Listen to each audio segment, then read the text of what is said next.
Good day, everyone. Welcome to the 2022 Fasken mining series. This is the 12th in our series of mining sessions. Normally we do them in conjunction with the PDAC conference, but that's going to be held later this year.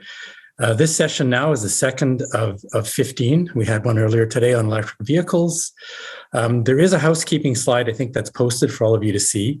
And that just tells you about the survey and so forth at the end. So just have a look at that while I'm quickly doing this introduction. And with that, I'm going to turn it over to Sandeep Tatla. She's the Chief Equity, Diversity, and Inclusion Officer at Fasken, and she will be the moderator for today's program. And today's program is going to be on equity, diversity, and inclusion. So over to you, Sandeep. Thank you. Thank you, Michael, and thank you all for joining us. I would like to begin by acknowledging that I'm presenting from Toronto on the traditional territories of the Wendat, the Anishinaabe Nation, the Haudenosaunee Confederacy, the Mississaugas of the Credit First Nations. I also acknowledge that other speakers are presenting from other traditional Indigenous territories. We recognize the enduring presence of Indigenous people on these lands and the importance of working to advance reconciliation between Indigenous and non-Indigenous people here and across Canada. Now to introduce myself and our panel. As you heard from Michael, I'm Sandeep Tatla. I am Fasken's Chief Equity, Diversity, and Inclusion Officer. My focus here is to work with the firm's leadership to develop and implement a strategy that addresses systemic barriers to equity and solidifies a culture of inclusion where diversity thrives. I'm delighted to be joined by our three guest panelists today. I'll begin with Maureen Jensen. Maureen was the Chair and Chief Executive Officer of the Ontario Securities Commission, the OSC, from 2016 to 2020. And prior to this, she served as the OSC's Executive Director and Chief Administrative Officer. Prior to her work with the OSC, Maureen held senior positions with the Investment Industry Regulatory Organization of Canada, IROC, Market Regulation Services, Inc., and the Toronto Stock Exchange. She also had an earlier 20-year career in the mining exploration industry. Currently, Maureen serves as the Vice Chair and the Board of the Toronto Centre for Leadership in Financial Supervision, is a board member of Franco-Nevada Corporation, a director of OBSI, a public governor of FINRA in the US, and is the chair of the Prosperity Project. Throughout her career, Maureen has been a strong champion and advocate for EDI. Turning now to Glenn Nolan. Glenn is a member of the Anishinaabe Cree First Nation that is located in northeastern Ontario. He is the former chief serving in the elected position for 9 years. He is also the first Indigenous person to be elected as president of the Prospectors and Developers Association of Canada, the largest largest global mining association. Presently, Glenn is Vice President, Government Affairs at Noront Resources. Glenn plays an important role in the development of Noront's nickel and copper deposit in Ontario's Ring of Fire. He has had a long career in early-stage mineral exploration as an entrepreneur and serving as an advisor to Indigenous groups throughout the Americas. Glenn has been a long advocate for sustainable, inclusive mineral development in Canada and globally. Over the last 2 decades, he has been bringing his experience and knowledge to governments in Central, South America, and North Africa. He continues to provide advice and support to Indigenous communities and governments internationally on issues related to resource development and leadership. He is also a board member of a junior diamond exploration company with properties in Canada and Africa, as well as a tech company assisting resource development focused companies to meet ESG commitments. Finally, I'd like to introduce Sentsho. Ole is the Chief Executive Officer at Ayana Group. Ole is an award-winning entrepreneur with interests in mining and financial services. She holds a law degree and a master's in science and mineral engineering with a specialty in mineral economics. She is an alumnus of the 2017 Mandela Washington Fellowship, the flagship program for Young African Leaders initiative run by the U.S. State Department. She serves on the boards of several mining services companies and has extensive experience in investment analysis and deal making. A recipient of numerous awards, including the inaugural Outstanding Women in Mining Award and Leader of Tomorrow Award, Ole is passionate about investment, the African economy, mining, and socially responsible business practices. Welcome to you all. With that, on to our discussion. Over the last number of years, we have seen a shift in the corporate landscape when it comes to addressing issues of equity, diversity, and inclusion. We know that stakeholders, from employees, investors, and community, expect companies to take stances on social issues and not only talk the talk, but walk the talk. For example, according to the Business and Social Justice Study from 2021, 80% of consumers say companies need to recognize their role in systemic racial inequality. The research is also clear that diversity maximizes performance of individuals, teams, and organizations. Diverse and inclusive organizations outperform their peers. They are 36% more likely to outperform on profitability and on average see 19% higher innovation revenue. Despite this data, progress remains slow across many industries. But many may argue that it's much slower in the mining industry. For years, the industry has been looking to address gender diversity, and yet fewer than 1 in 5 mining leaders are women. Greater work is required to address issues of diversity and inclusion beyond gender. We'll talk about this today. Last month, a report released by Rio Tinto has brought a spotlight to the industry. The report outlines a culture of bullying, harassment, and racism at Rio Tinto. Almost half of all employees who responded to the external review said they had been bullied.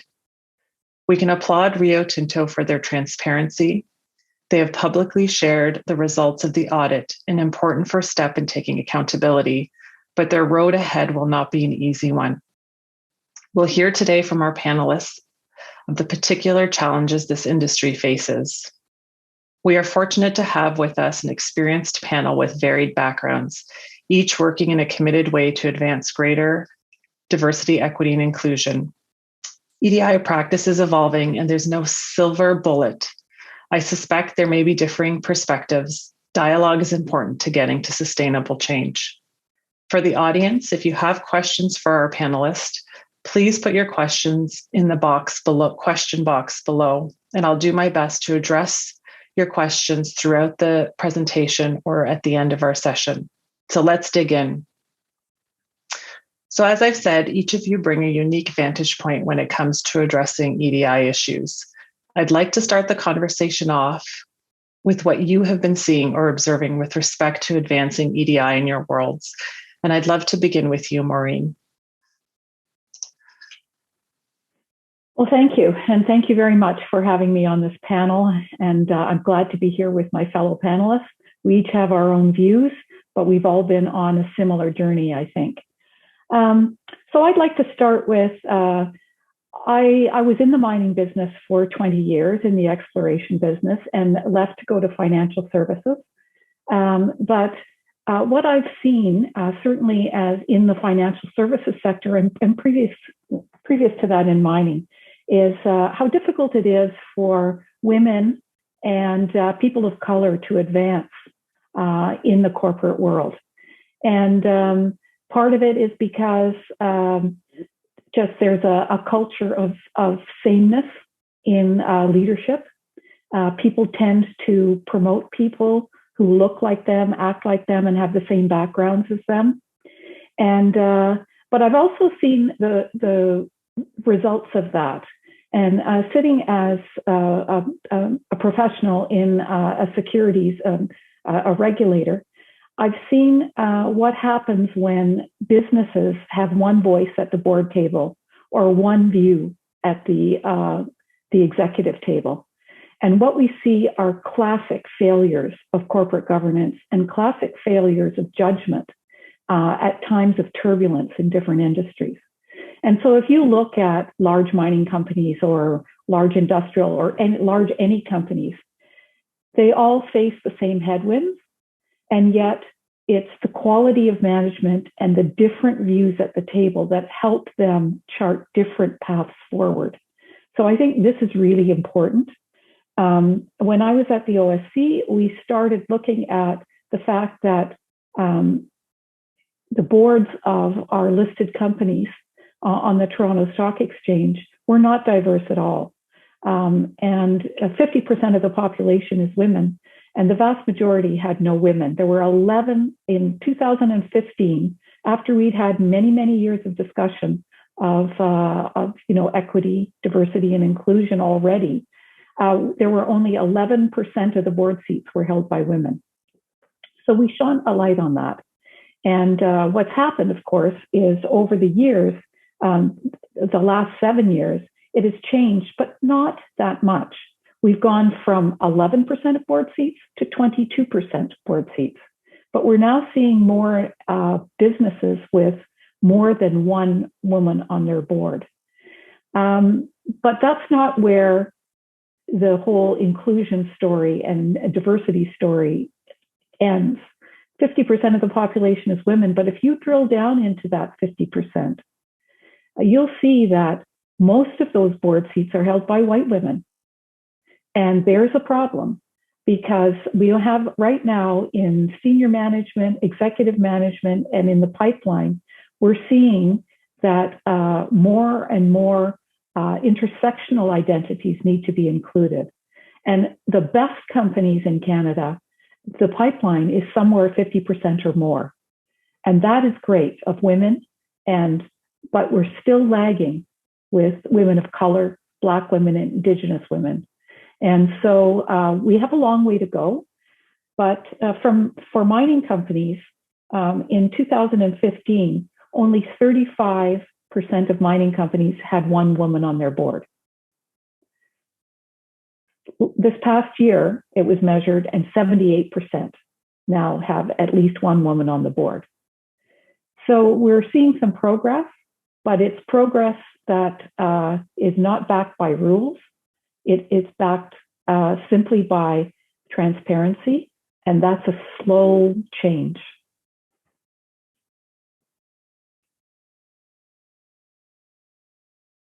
Thanks, Maureen.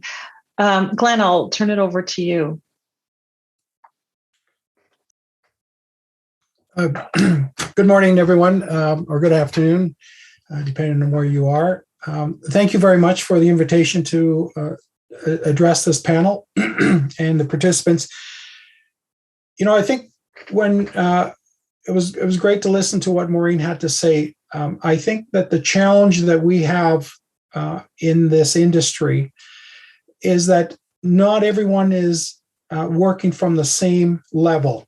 And when you have discussions around Indigenous people, many of them have had very little experience in the corporate world, let alone in the mining world.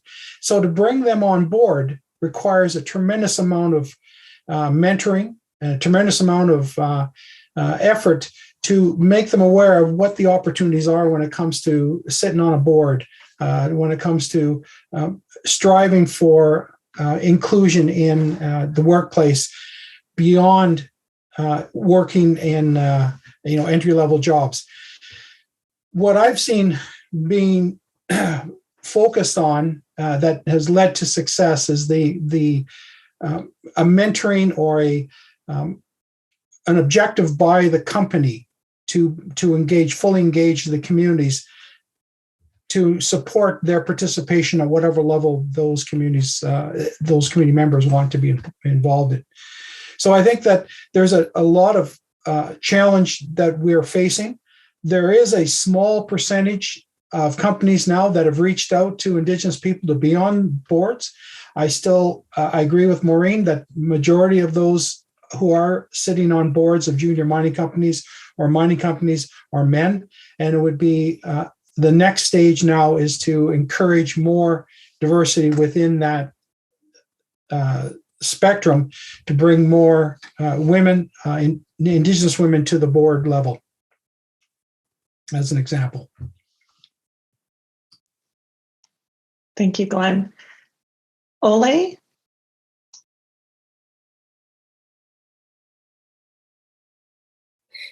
Thank you, Sandeep, and thank you so much for inviting me to participate in your panel. From a South African perspective, I think that what we've missed out on is the opportunity to focus on EDI as a sustainability imperative. We keep missing it because we misunderstand what it is we're trying to do.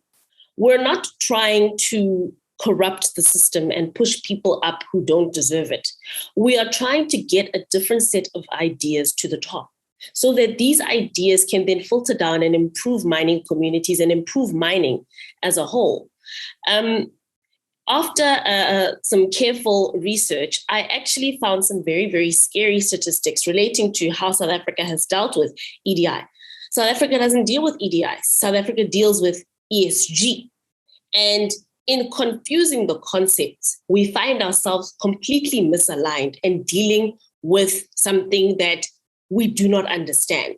While organizations such as Women in Mining South Africa, International Women in Mining UK have sent the message to the South African government that you need to empower your women, we are then focused only on women and forgetting that there is a broader community of people out there who need to be empowered. The disabled, the marginalized, those with the credentials to participate in the industry, but not necessarily the outward physical appearance that they would be participating in this particular industry. That is something that we struggle with at a fundamental level. And what's so unfortunate about that is we miss out on innovators. We miss out on people who have an incredible background of diverse experience that can expand our knowledge into how to do things better. Those are the people who are going to fast track our race for mechanization and our race for automation, and who are going to make the mines more technologically advanced. What we find at the moment is everybody at the top has the same idea, the same experience, the same exact career path that everybody else has had.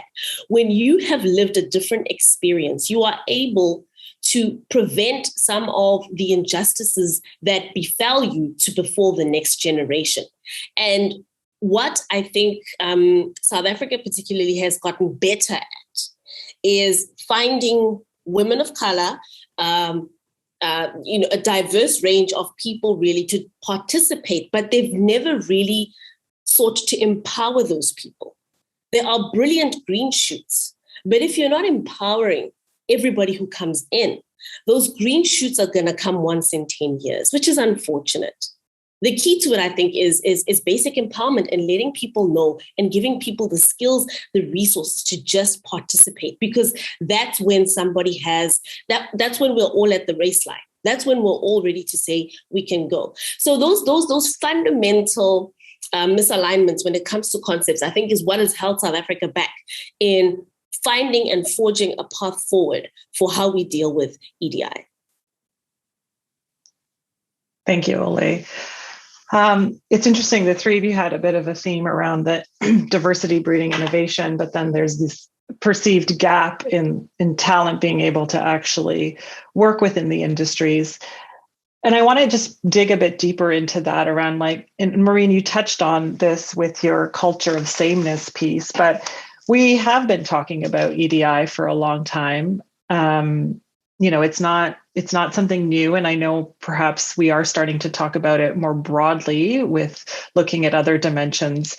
But as you noted, we haven't actually seen a shift happen, even in the gender. We've seen progress, but it's been slow. So I just wanted to dig a bit deeper to get each of your perspectives on maybe, what is that block or that real challenge from your perspective that we have? And I'll start, I guess, with you, Maureen, and then go to Ole on that one. Well, yeah, I'm glad that Ole brought that up. First of all, what we're talking about here is that there has been quite a rigid culture in the mining industry of toughness and going to mine sites and doing tough jobs as is a formative part of your career, and people being rewarded for leadership that is, tough, following the line, focus on costs, all of those, all important things in mining. However, the problem that we're seeing right now, I would say, is there is an enormous global war for talent right now. Talent that can innovate, talent that can work in a digital format, talent that thinks differently. And what we're seeing is they are bypassing the mining industry. If there's a way, they will bypass, because the culture is not open. It's not warm, and it doesn't have to be warm, but it is not open to people who look and think differently. And so this is a problem, and it's going to get worse for mining. I'm the mother of two 30-something boys who both their parents were in the mining business for a good part of their life. And neither one had any interest in doing that, even though they grew up in some smaller communities, simply because the culture wasn't there. And I'll tell you, millennials right now are looking for a totally different experience. And their first experience is, I don't fit here. I'm not welcomed. You don't care about me as a person. And I think the mining industry is going to lose if we don't think about the kind of culture that we have to grow talent. Those green shoots that Ole talked about, you need a whole field of them, not the occasional one in 10 years. Ole? I agree 100% with what Maureen had to say. What troubles me the most when it comes to EDI, especially from my perspective, is that mining is incredibly exclusive. When I say exclusive, you cannot even get someone from a mining company on the phone in South Africa. It's impossible. You can try and try and try. You will never get anybody on the phone. And when the barriers to entry are that high, I mean, who would want to jump hurdles for that kind of salary? Granted, some mine managers make a decent amount of money, but if you want to attract the kind of talent that is going to evolve the mining industry into its next generation, you need to be open to people who may very well not look like you and who will definitely not think like you and who will call you to account.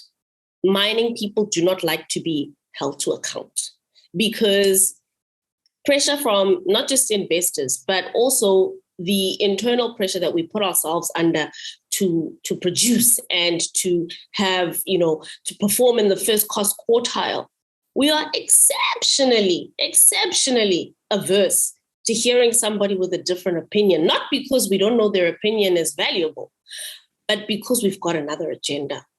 And because we're misaligned at that basic level, we will always be exclusive as an industry. And it's unfortunate.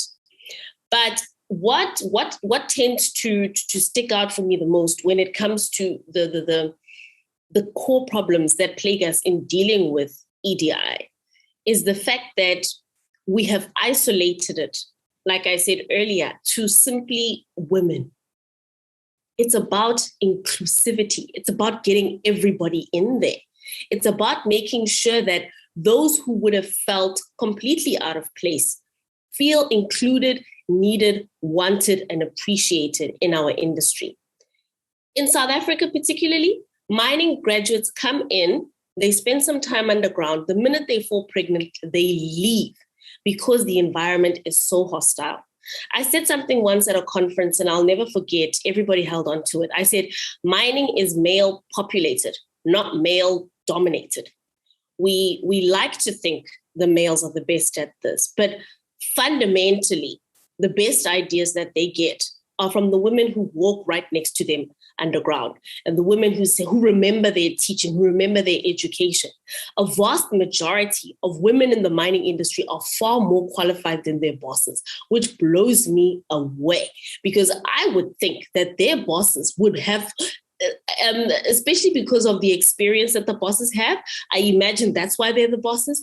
But the women study much harder, much longer, and more women are actually at PhD level, especially in the South African mining industry, when it comes to their education about mining and diversifying their knowledge base.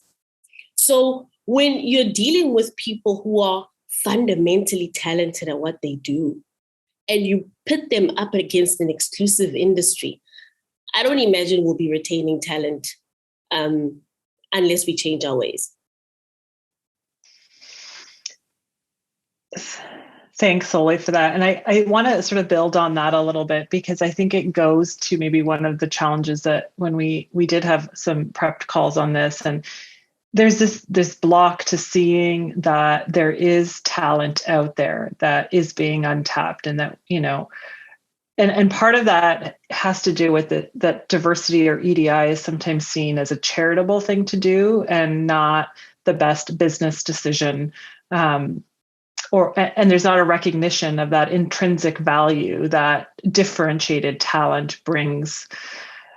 Can you share a little bit about why in the industry we aren't able to actually recognize it as a business imperative, and why at times we see EDI as the charitable or right thing to do from that perspective? Maybe I'll turn that over to you, Glenn. Well, thanks for the hardest question yet. No one said this is going to be easy. I think that why we're struggling with this is because I think is just normal way of business is that we go where the water flows easiest. And it's the challenge of changing the culture within the corporation. And where do you start that is at the top, in my view, where you create that environment where there's a diverse opinion or diverse ideas at the top, so that it flows down into the corporation, so that everyone understands the importance of initiatives that embrace more diversity within the corporation. We don't necessarily have that right now because we look at it as a barrier to progress or a barrier to profits. I look back at when we started doing environmental assessments. That was a barrier to many executives' way of thinking that this is just going to cost the company money. We know today that it made our industry much better at environmental sustainable practices when we work on developing our projects. It's the same thing today when we have a diverse opinion at the top and embedded throughout the operations. We will make our projects much more accepting of each other, less toxic, less harmful to fellow workers, when we are able to challenge those notions of racial inequality or diversity at the work site, or gender equality at the work site. If we allow companies to evolve the way they've always evolved or developed, we have, and I guess that the reason we've taken so long to do this, to make these changes, is because we've had very little change at the top. And that's where we have to start. We need to have more diverse opinions at the top to fundamentally change how we operate throughout the corporation. Thanks, Glenn. Ole, any thoughts on my question?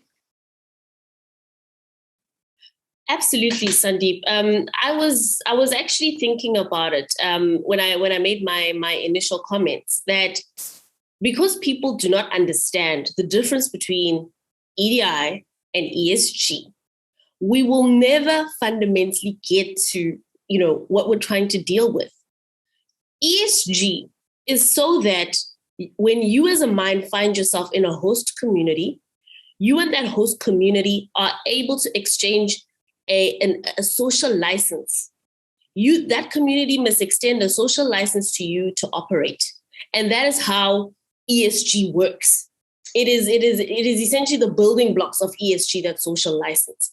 We're not discussing social license. We're not talking about building schools and building hospitals and building roads for the community. No, we are talking about having a set of decision makers who have a broader understanding and a broader set of experiences, skills, and dimensions of thought when it comes to how to run a business like mining. We would be remiss to think it's charitable. In fact, like I said, it's a sustainability and it's a profit imperative. When you develop people at that level, you give your company permission to grow. There are some mining companies that will never reach their potential because they do not feel the need to include new trains of thought. Once we divorce once and for all, discussing EDI next to ESG, once we can do that, I guarantee you our conversations will be crisp and clear, and we will have somewhere to go. Because at the moment, we find ourselves spiraling in between conversations that have to do with ESG. We cannot do that. We have to stay on topic. We have to say, this is equality, diversity, inclusion. That is what we're dealing with. These are people who are getting paid to work for you. When your talent people go hunting when your human resource people go hunting for talent, they're aggressive about it. That is how they must be about EDI, aggressive, looking for the best people from all walks of life. That is what will make sense. And until we have that discussion from a perspective that includes data, rich data about how different perspectives add dimension to mining companies, only then will we be able to start and slice and dice this EDI thing with any sort of efficiency. Thank you. Maureen, I just wanted to see if you wanted to add anything to that before I shift gears a bit. No, perfect. So I want to sort of shift into, because we've been talking a little bit about the challenges within the industry, and I actually want to shift to now what has been working and what can we build on.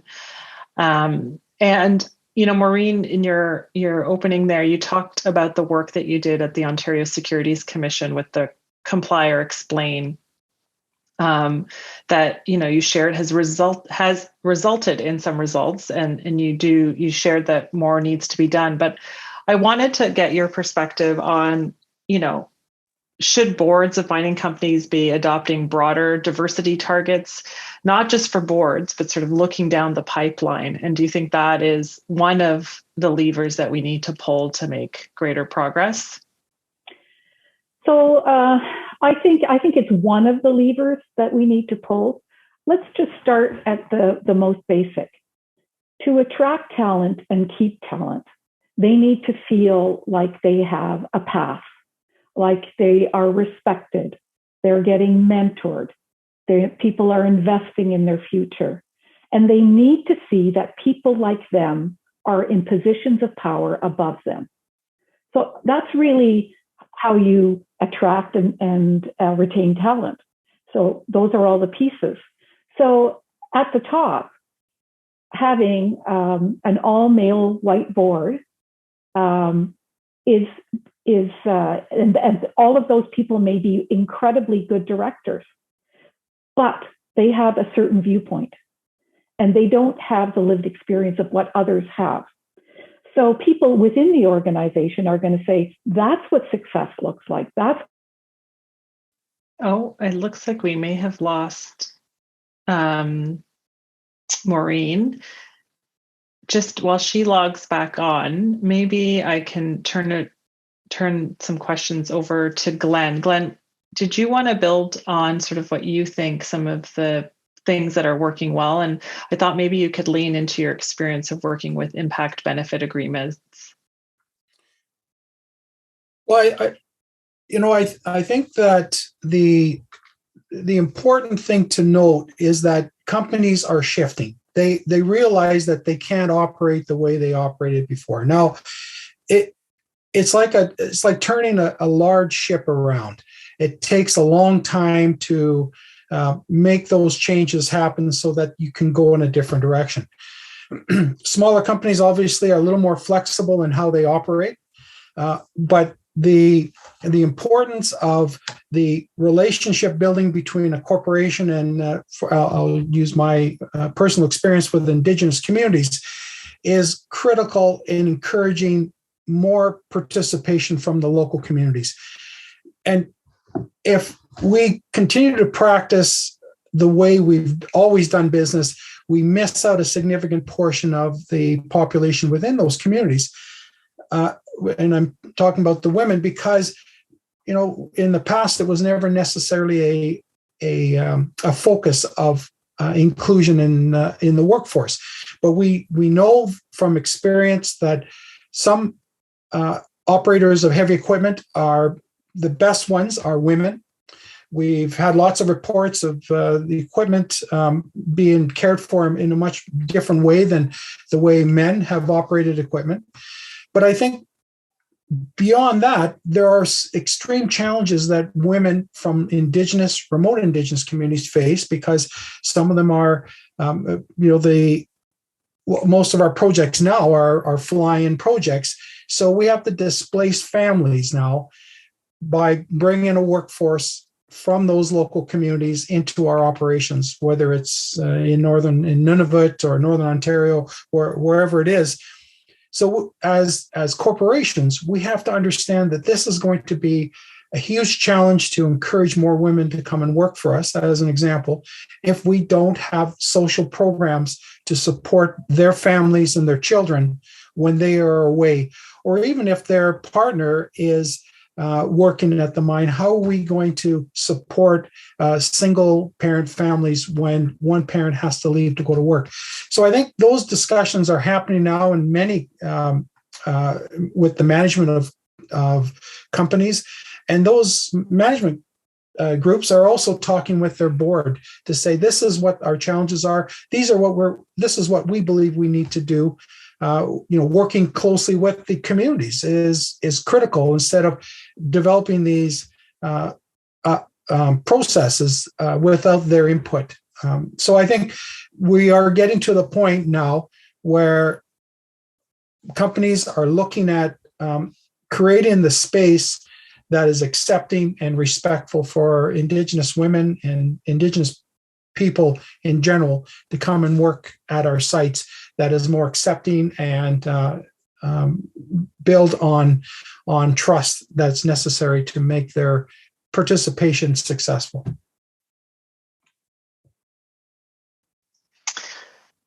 Thanks, Glenn. I think we still are, I think Maureen still may be having some tech difficulty. It's quite too bad because I feel like she was right in the heat of what she was saying. So hopefully we'll get her back. While we wait, Ole, I wonder if you could give a perspective from South Africa of what you have seen that is working, like some of those levers that are working to advance the type of change that you articulated we need to see. Thank you, Sandeep. So South Africa has what's called a social labor plan that they require before you are able to access a mining right. The social labor plan essentially charts out your plan to hire local people and how you're going to empower those local people. Like Maureen said, it charts a path. Now, unfortunately, these documents are big and beautiful, but they are never implemented because people don't see the importance of sticking to those social labor plans. For some strange reason, I think there's a fear also in mining in particular that once we implement a social labor plan, we'll be opening the floodgates. Now, all of a sudden, everybody's going to want a job here, but that's the point. The point is to catalyze an economy. Mining is not where you stay forever. Mining is ever changing. You evolve out of mining. If you get your technical skills from mining, you can go into IT or mechanical engineering or rock engineering or science. You can do a lot of things once you evolve out of mining. And that's why it's such a key catalyst when it comes to economies. That's what we're asking for. So for me, the social labor plan is key. But it's just unfortunate that no one ever implements it because we find ourselves with a government that is unable to sustainably support any initiative that a mining company can get behind with any real financial muscle.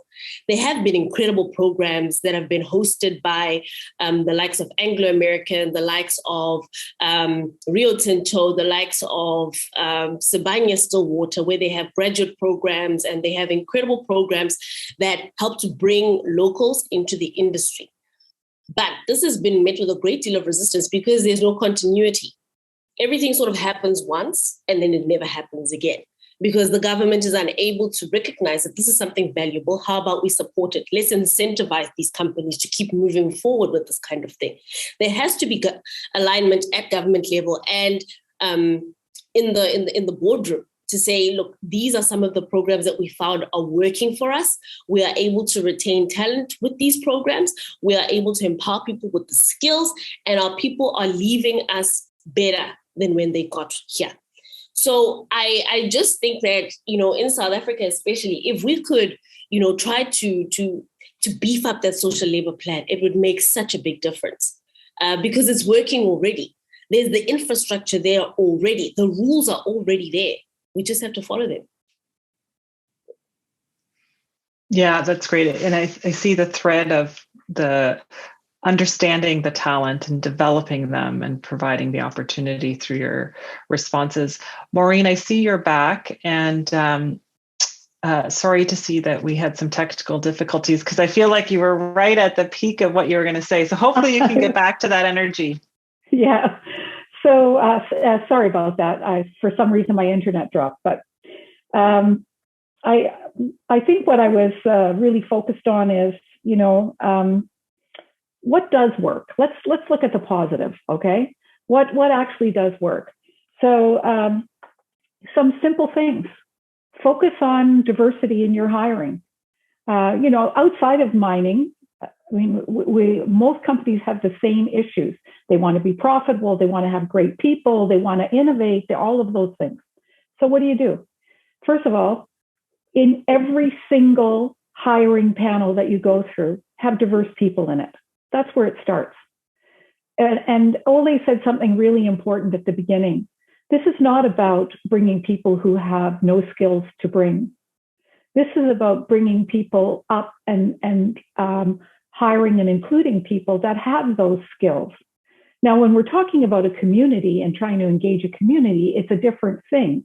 Then you're looking for ways to elevate a community. But within the company, you want to pick from the best. And let's face it, half the population are women, and a good number of them, depending on where you live, are people of color, people who have disabilities, LGBTQ people. They're all there, and you need to be able to choose the best. So that's one thing. The other thing is, we've all talked about it. We've all talked about culture. You have to monitor what kind of culture you have. Do you have a stagnant culture in your organization? You only have one kind of leadership. Your focus is strictly bottom line focus. You're not going to be including other viewpoints then. And so that's an issue. The last thing I want to say is from a board perspective, you have to link the behavior in the company, the culture of the company, to compensation. And if you don't do that, then what you end up with is a focus on something else. And what we know is in business generally, but in mining particularly, the focus has always been about financial results, production, cost per ton, all of those things, which is supremely important, but to the exclusion of everything else. So you need to link these other behaviors and changes you want to compensation of senior executives.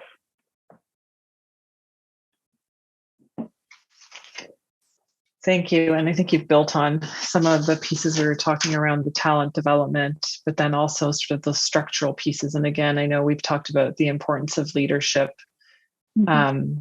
And thank you for building that broader thread. It's not just about having the diverse leadership, but it's also having what kind of accountability does the broader leadership have to this? And I think that also links to making it a business imperative rather than a charity, right? So when it's linked and you can drive results through the metrics and measure it just like you measure everything else in mining, that's when it will be given the credibility of being that business imperative. Mhm. So This we've is got this is not just a mining issue either. no.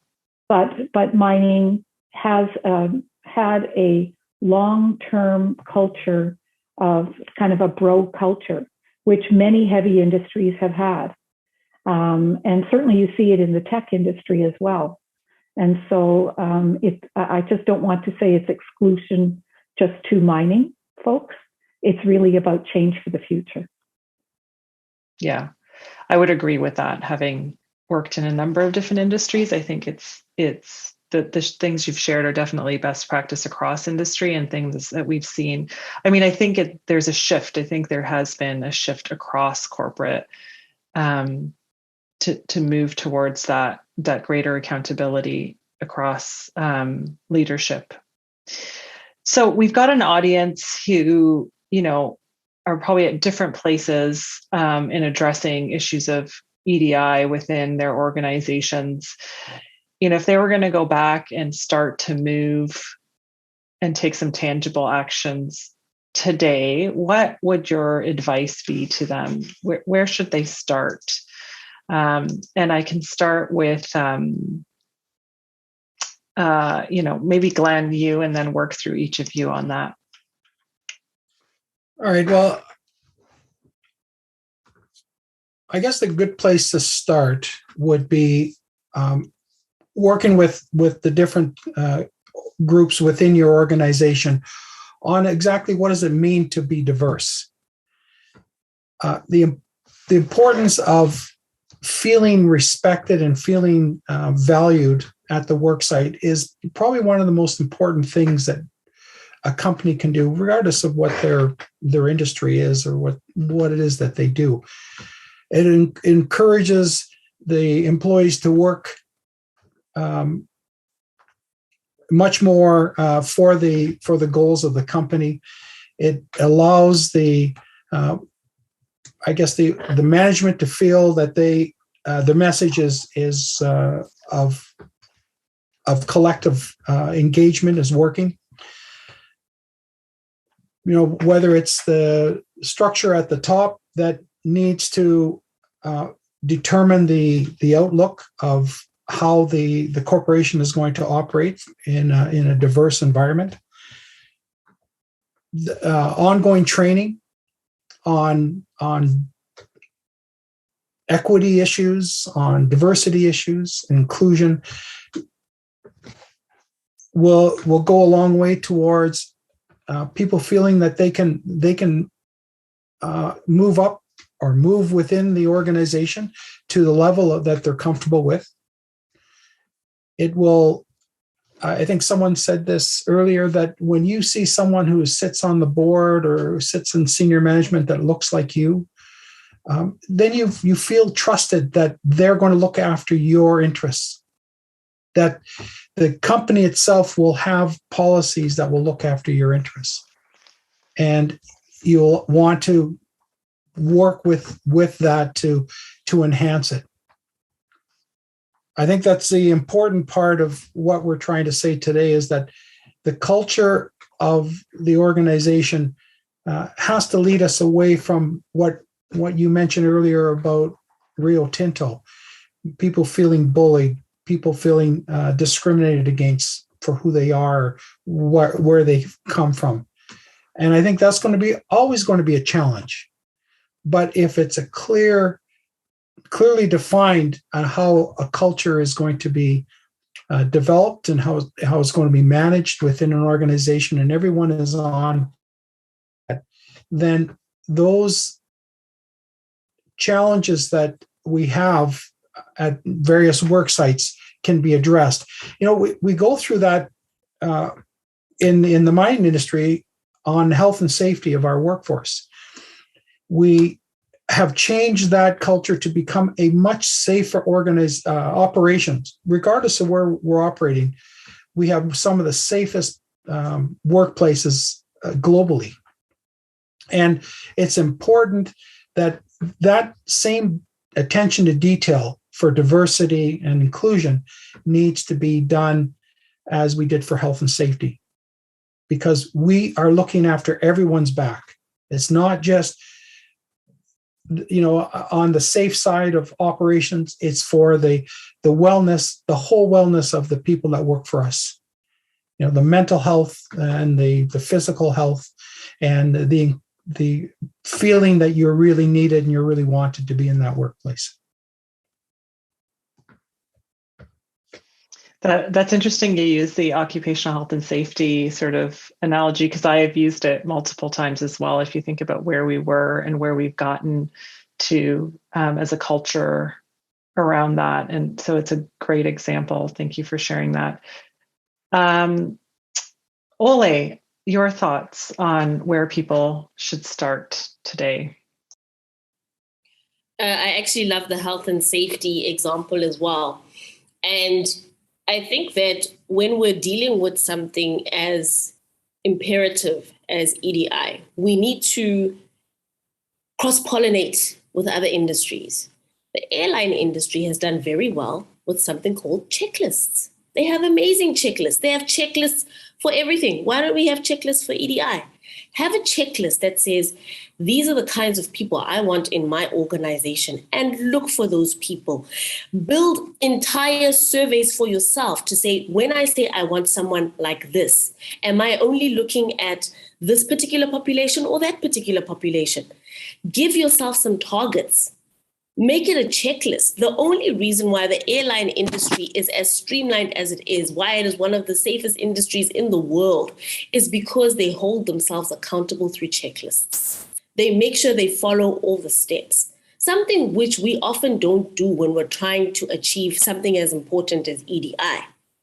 Give yourself some parameters.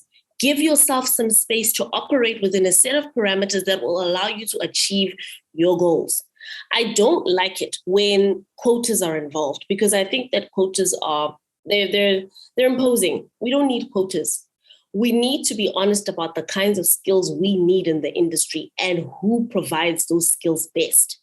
When it comes to corporate, we know that there is a toxic male culture, which means we need to detoxify the work environment. And to detoxify a work environment, you need to introduce new perspectives, new genders, people who understand that a culture of toxic masculinity or toxic culture of bullying is not conducive to a good work environment, and tie those targets to compensation, like Maureen said. It's important that people feel appreciated for what they do in real dollar terms. The wonderful thing about when you compensate people for what they are supposed to do is that you get a better outcome. We watch the bottom line, but we're not thinking about who makes that bottom line happen. And once we start focusing on developing the kind of talent we want to see change our industry, I think we'll get much, much better outcomes. But definitely the first thing is that checklist. The second thing is also demystifying EDI for ourselves. We live in a culture that is changing rapidly, so where the older generation and the younger generation speak completely different languages. We need to demystify the language that Gen Z is talking and the baby boomers are talking, because once we're talking in the same language, we will understand each other better and we'll be able to change things for the better, as opposed to what's happening now, where every single person that I've met who is of a particular generation feels that, us as millennials, we are way too sensitive, or we're entitled. We're not sensitive or entitled. We insist on what works best for us, what keeps us mentally healthy, and we insist that we be treated well. That's not a bad thing. In fact, if I'm treated well, I'm definitely going to be better at my job. It's building those nuances, getting that sensitivity training so that people know how to speak to each other. Communication is very important in a workplace. And if the culture of your company includes people who are constantly using profanities, you're not going to be very effective communicators. Sensitivity training so that people know how to speak to one another. People know to ask for pronouns. People know to ask, how can I make your work experience better? We say that to customers, but we don't say that to our colleagues, which is a shame, because we work with these people every day. It would be really nice if we could make their lives a little bit better as well. Basics. that make everybody comfortable in the workplace are the fundamental building blocks of EDI, I think. Thank you, Ole. Maureen, can you build on what has been said thus far? Yeah, so I think I agree with what I've heard. I'd just like to say that I think it's important, how do you do this? Number one, set some targets. What do you want to achieve? And write those targets down. And then that has to go into your hiring, into your comp philosophy. It has to go into who you pick for leadership, all of those things. The other thing is define the culture that you want. If you want a toxic culture, then promote bullies. Only focus on the bottom line. Have, make sure that your culture is very exclusive. So it's only people who look like you that come in. I mean, that's what has naturally developed over time. I will say that mining is an incredibly wonderful industry, creating wealth, all of these things. But there is kind of a culture in mining that says you need to have many years of tough working conditions to make you a leader and to understand how this business works. That is history. That's not what mining is today, or shouldn't be. Highly mechanized, needs to be much more innovative, needs to focus on the future skills that it needs. So why do you want a culture that only benefits, tough times for 20 years? And after you do that, then maybe you can go to head office if we think you're good enough. That's the past. That's kind of like thinking that exploration is the old guy with the gold pan and the donkey. I mean, that's just old school. It has to change. The other thing is, if you want to keep good people and you want to, find good people and retain them, you have to treat people with respect. And so what happens in a toxic culture is there is no respect, and people leave. And the last thing, I'll just build on something that Ole just said, and that is training.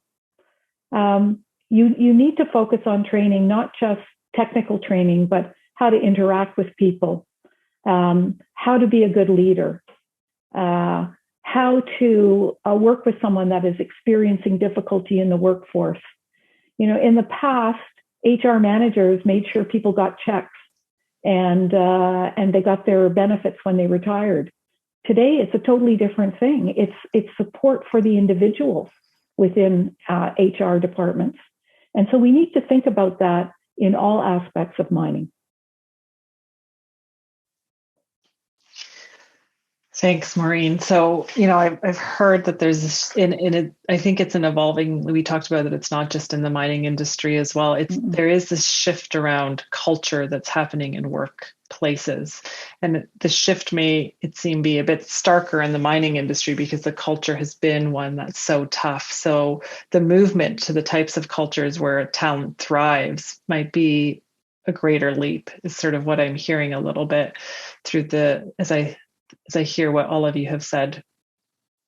I'm going to shift a little bit and talk about resistance. So, it's no secret that in this world and in the, when you're trying to advance EDI, because largely of the misunderstandings of what EDI fundamentally is, that those of us who look to champion EDI and make change face resistance. And I do want to talk about that because that is an important piece of this work.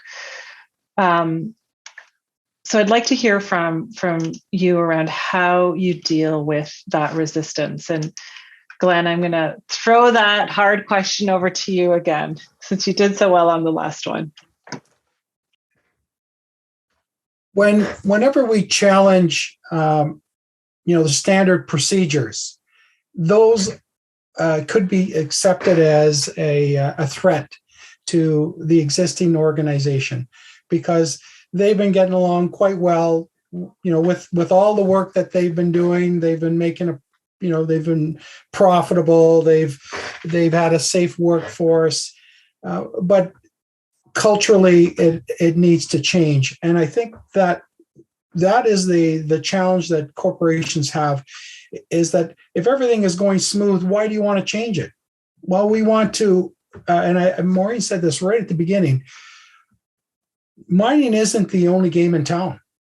And there's a lot of talented people out there that can make our industry even better. And if we ignore them or ignore their potential, then we're at risk of diminishing the opportunities that we have as an industry to do the right thing when it comes to finding a resource, to developing the resource, and then to be a sustainable operation into the future that not only provides for the shareholders and for the people that work for the organization, but to the surrounding communities as a bonus to this kind of operation. That is always going to be a challenge when people have been so embedded in the operations that they're comfortable with. How can we support them in making those necessary changes, into long into the future? And I think just having this discussion now will encourage some executives and some board members and some people who are thinking of entering this industry to make our industry even better by changing how we do business and how we encourage inclusion by all groups to be part of our industry. Thank you. Maureen, I know through your career, you've definitely faced some resistance. So would love to hear from you about how you have navigated that resistance. Well, I think, Glenn's right. Anytime you want to change anything, the first thing that you hear from the resistors in your organization is, we don't do that here. That's not how we do business here. Well, you got to think that you're not on an ice floe someplace floating around, and everything impacts you just like everything else. I started out this conversation saying, you look around all your peer companies, and every one of them is facing the same kind of issues that you have.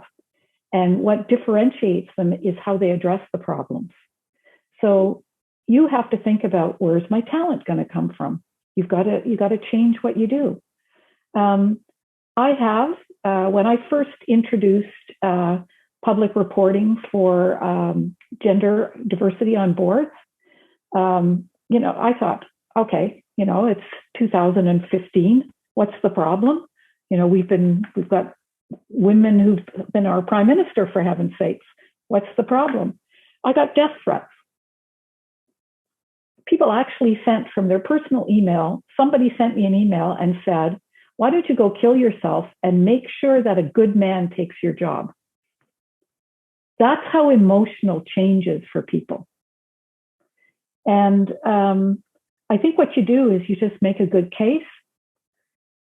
It's not only the right thing to do for people in general, but it's the right thing to do for business. You can see around corners better. You get a better standard of people when you include people from different walks of life. You have a better culture internally, and you get to have actually a better business when you just don't focus on one or two metrics. When you have a broader set of metrics that hold people accountable, not just for what they achieve financially, but also how they achieve them. So that's, to me, the most important thing. So even though a lot of people don't want to change, you don't change, you become a dinosaur. And you're not going to get the most talented people.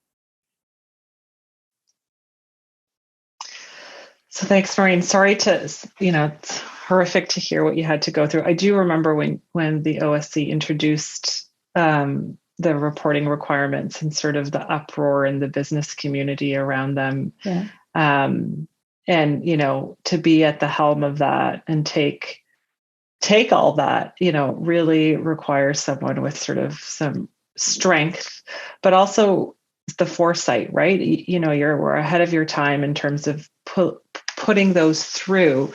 But what you've also articulated is that, you were able to demonstrate the why you were doing this through the language that is important to those, who are being impacted by those changes. And I think that is a big part of what all of us do, is that, I've called myself a systems navigator, is you really need to understand the system that you're working in, and push for that change, but ensure that you are forward thinking in this, right? You're forward thinking. You've got a point of view, and I think it seems to be the theme that we've touched on. Is you're talented. Where there's talent, you've got a perspective. You see things. You see where the business is going. You see where the industry is going, and you're putting your ideas forward. So it's holding to that. So that is inspiring for me. But I think there's some good takeaways for those of us in roles that face resistance to this. And maybe I should just say one thing. We had a real discussion about how broad we should make this transparency rule. And we wanted to, we looked at this as a first step in diversity, not the only step. And it was important for us because we could look and say, we're talking about 50% of the Canadian population. And if you can't report on something that is easily noticeable, then how on earth are people who, from different cultures, different backgrounds, different colors, how are they going to ever get on boards and ever get into senior management if nobody is willing to take a few hits to talk about the issue? And for us, so women was the first step.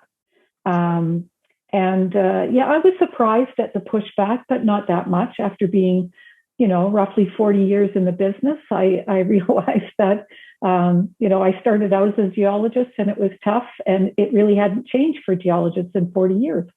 It was time. Mm-hmm. Yeah. Well, we thank you for that.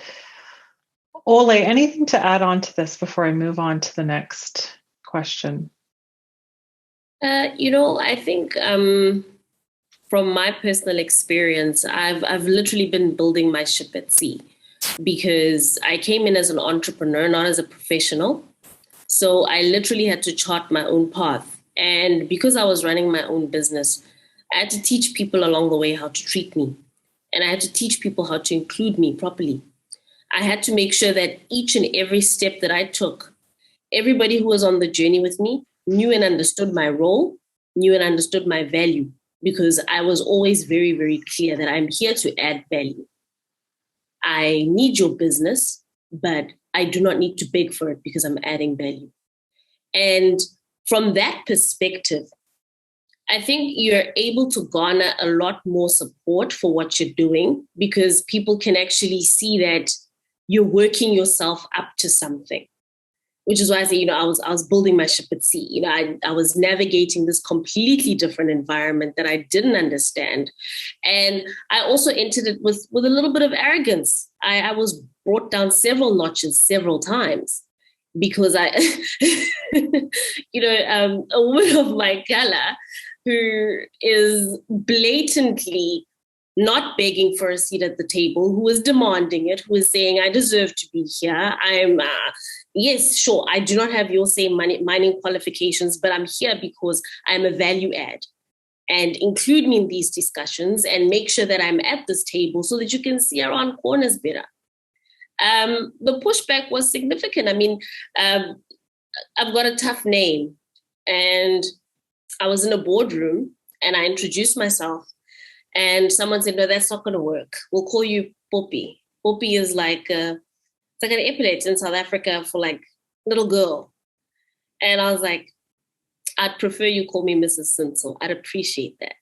And the entire room erupted in laughter. And I went to the man and I said, your name is Yaku. I can say your name, you can say mine, but I'd prefer you call me Mrs. Sentsho. And forever, till today, I see Yaku at mining and Davos, I see him everywhere. He still refers to me as Mrs. Sentsho because I had to insist on my standard of care. I was an entrepreneur. I was all by myself. And the pushback wasn't because I was incapable of doing what I said I was doing. I had a value proposition. The pushback was simply that there's someone new in this boardroom and we're uncomfortable and we don't like it and we prefer she not be here. And it takes a certain strength of character to acclimate people to the fact that I'm so sorry you're uncomfortable, but I'm in this room and I'm going to change the temperature in here.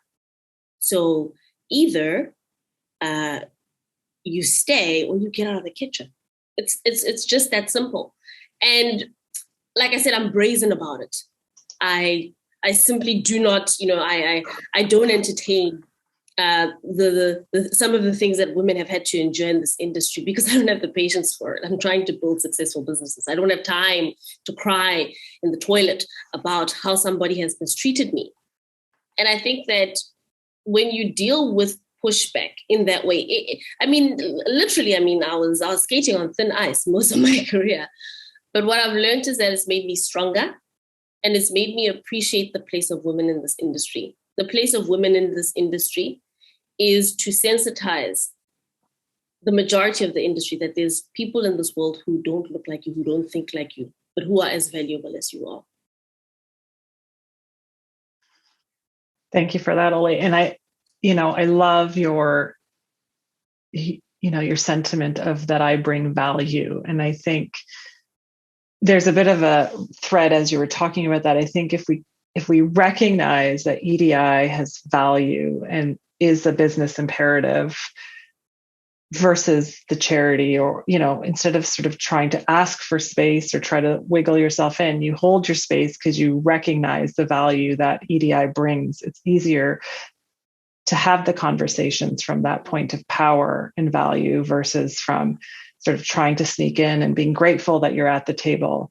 But you've mentioned it's not always easy, right? And you've got to have a bit of a thick skin when you do this work.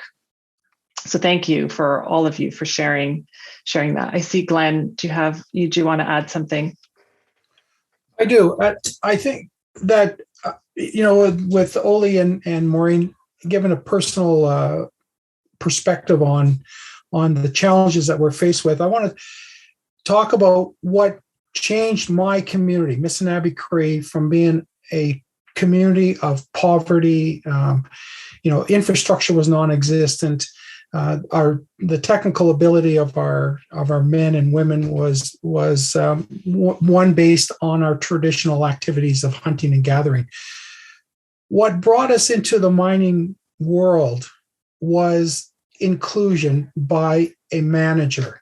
The manager of the local gold mine, his name is Bill Moore. He's long passed on, but he was the impetus for our community members to move from our community to that mine site because we were valued long before I was even born. But our members felt valued. They were trained to be successful.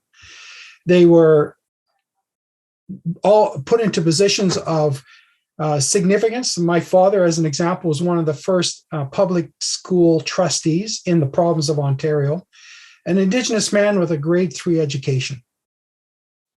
If education was a barometer of inclusion, he would never have been accepted. But he was a hard worker. He was smart. And that allowed the company to bring him in, plus his relatives, my relatives, to sit at the same table with those other workers who were from other parts of Canada. And they made that mine a success because it was inclusive. Now, do we have enough women working there? Absolutely not. But we were an example of Indigenous people participating because they were accepted and valued. Simple as that. Thanks, Glenn. And the gentleman you speak of, he saw that value, I guess, and worked really hard. So I think that was a great share. And part of also that I've heard in between what you guys have been saying, there's this idea of having to take the risk. It's believing that you have the value and believing in that value, and then taking that next step of risk, because in all the stories that you shared, there's the risk that you're putting yourself out there to based on what you believe to be the truth of the value that you see. So thank you. I'm just going to, we've got 15 minutes left. I see we have a question that's come in. Why don't I take that question? And if the audience has other questions, we would love to have you pull them through to us. I'll start there. And then if we have time, we can go back to our questions if we don't have any other. But I do want to make sure I leave time to answer this question. So the question we received is, what are the types of data insights that we need to be able to have conversations beyond the gender construct? Does anyone want to take that? I see Maureen's hand. Yes. Yes, and I'm so glad someone asked that question, because I'm involved with a charity called the Prosperity Project. I'm the chair there, and what we're doing there is we're focused on the prosperity of working women in Canada, especially during COVID, but also in the post-COVID age. So we're collecting that intersectional data specifically, because it's not just, women are just not, we're not one big homogenous unit, just like men aren't one big homogenous unit. But we've looked at the 82 largest companies in Canada who've worked with us and reported on their numbers. And so in this group of companies, 34% of them, 34% of directors are women, 29% of executive officers are women, 42% are senior management, and 55% of women in the pipeline. So these companies are leading the way. However, if you put an intersectionality lens on top of that, what you see is women of color, Indigenous women, disabled women, LGBTQ women, it goes down to 6% in these pipelines and moving forward. So yes, what kind of information do you have to collect? You have to collect information to see, do I have diversity in my pipeline? If I don't, how am I going to encourage it? And you don't just look at numbers homogenously, you look at numbers broken up. And you have to see, and I think we should do that in the mining business for men and women, really have a good look at how many Indigenous people do we have in the Canadian mining industry? Are they getting the training that they need? A lot of these communities are very isolated, and they have not had any kind of high school or a post-secondary school. So how do you bring them up to be, solid members with skills that can participate? You do that by understanding where they aren't and then bringing them in. So yeah, data helps everything. And then maybe if you have a bunch of data, you can start bringing in data analysts to help you understand it. Great, thank you. Another question that we had received was, why are learnerships or internship contracts so underrated by mining companies? So maybe it's sort of internships or even mentorship programs so underrated by mining companies. Yes, Ole, you can take that one. Learnerships and general graduate programs are underrated by mining companies because mining companies don't like starting people from scratch. They like people who know everything already. When you have to walk someone through a complicated process, that's going to be a complicated process in itself. So we shy away from that because we're an industry that doesn't prioritize skills transfer. Once upon a time, many years ago, I was in such a program at Anglo American. And the person essentially teaching us about what was happening at Anglo American was an underground miner. He was a rock driller, but he knew everything. And his chief complaint was that as sort of graduates and undergrads who are coming in for these learnerships and these internships, our arrogance about the mining industry perturbed him. He said it's an industry that requires a great deal of respect for the process. And you've read what you've read in varsity, but when you get to the ground, things are very different. You cannot see what's underground from drilling. You have to be there. You have to understand. The rock has to have 4 dimensions in your head. You have to understand the rock that well. And that's what he did. He understood the rocks and he understood the process with such precision. And he felt that the element of that, graduate intern wasn't. We were coming in with an arrogance about who we were. We had the degrees. We were the people who were going to get paid more than him, even though he knows a lot more than us. And these are the people that the mines give to interns and people under learnerships to learn from, because these are the people who know the most stuff. Everybody else is too busy. So I think that they shy away from it. One, because it's an extra cost in a business that hates adding costs. And number 2, like I said, we're an exclusive business. We're an exclusive industry. We like to exclude people. It's better if we exclude people. And, when I put it that bluntly, I think it becomes more visceral because people then understand the nature of what we do. That is, I mean, when you're communicating with people from other mines, that is as much communication. Conferences are as much communication as we have between each other. We don't like talking to anybody. We like to hear our own voices. I really, really wish there could be other voices at the table so that we could hear what everybody else has to say. Thank you, Ole. Another question we had received, and I think this is an interesting one, sort of having a global portfolio myself, is how do you deal with different requirements or resistance, in different jurisdictions? Any thoughts on that? Well, I think if I can jump in here, every program has its unique challenges. And if it's a different culture or if it's a different, climatic environment, we adjust our project to meet those needs. And if we're going to be successful, then we have to understand the groups that we're working with, our partners, whether they're community partners or regional partners.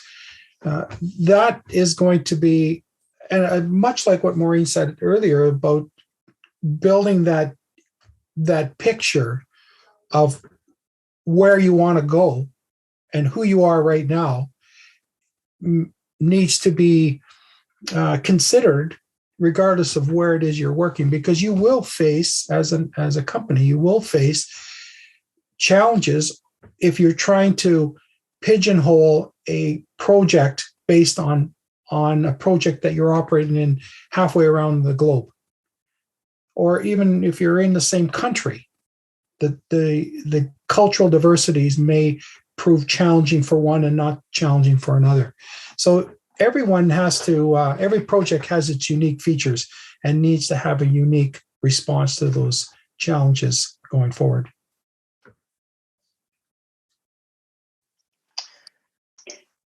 So can I just say something? And this is not particular to mining, but it is really hard for business executives, corporations to operate in so many different jurisdictions if you're a global company, to really understand how to be in compliance with local rules, and then how are you in compliance with your own corporate culture, and how are you in compliance with your own your head office needs. This is really hard, and every business has its own complicated matrix. But I would say the one thing that is very important is companies can do compliance. It's complicated. I know it's expensive, but what they have to really focus on is their culture. And culture is something that, if it's bad culture everywhere. If it's good culture, you have to keep focusing to make sure it's good everywhere. You started off this panel session with comments about Rio Tinto's survey. And they were so brave to make it public. And the CEO was such a leader to come out and make comments on that. But they found out that they have a toxic culture. So no matter what they did in compliance, they were still battling their own internal toxic culture. And so they were driving away excellent potential talent simply because of the culture of the organization. So, I would say that businesses understand complexity, but businesses really have to focus on what kind of culture they create. Otherwise, they're losers of talent in the long run.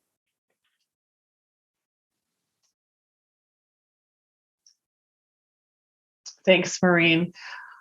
We had a question coming out of the audience that I think directed at you, and I suspect it comes across around what we measure in the measurement piece, and but it's really asking the question, and I think it's an important one because I think it's a group that we haven't called out, at least in the Canadian context. But the question is, what about participation of immigrants - visible minorities who all have the education and experience but are still not represented on Canadian boards and executive teams? And that speaks to the reality, at least here in Canada, where we do have highly skilled immigrant populations coming in and who face additional bias and barriers to equal participation in the workforce. Mm-hmm. It's a problem.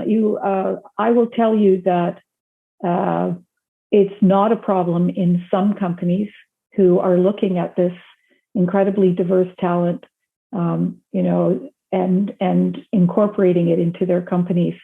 Financial services have done an incredible job of this, but it is a problem. Number one problem: Canadian immigration is targeting people who have incredible skills to come and work here. Medical, mining, engineering, science, all kinds of things. And yet when they come here, they face problems in getting licensed in their profession. And that's a big problem. And so that has held people back.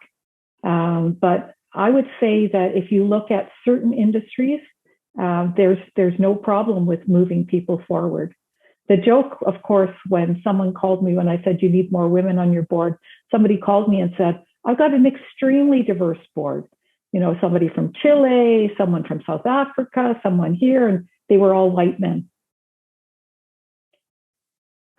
So yeah, I think it's, this is a problem. This is a problem about it being